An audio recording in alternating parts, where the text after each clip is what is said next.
ఇంతకుముందు గొడవ అయింది, ప్రతి ఒక్కరు నిజంగానే గొడవ అయింది, కొట్టుకున్నారు, తిట్టుకున్నారు అంటారు. నా ఫీలింగ్ ఏంటంటే మీరిద్దరు ప్రిపేర్ అయినా ప్రాంక్ అని అనుకుంటున్నారు. అది కూడా సో అవసరమైతే ఒక రియల్ అయినా సరే వెళ్ళి కాళ్ళ వెళ్ళి దండం పెట్టుకో, తీసుకొచ్చి అలా పెట్టి సినిమా ఇంకెక్కడికో పోతుంది, సినిమా ఏ రేంజ్కి వెళ్తుంది.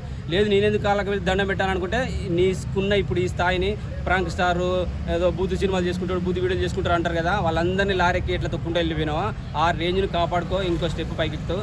సినిమా అయితే చాలా బాగుంది.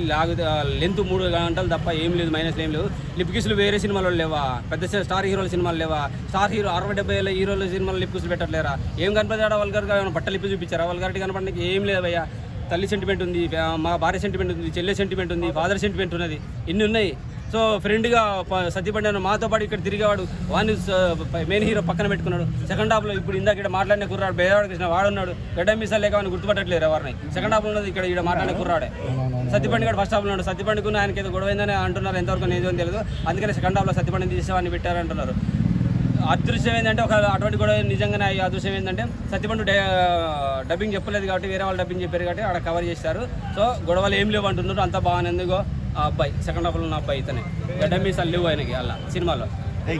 సో సినిమా పరంగా అయితే బాగుంది భయ్య, చూడొచ్చు, యూత్కి నచ్చుతుంది, ఆ ఫ్యామిలీకి నచ్చుతాయి. ఇంకోటి చాలా కష్టపడాడు భయ్య.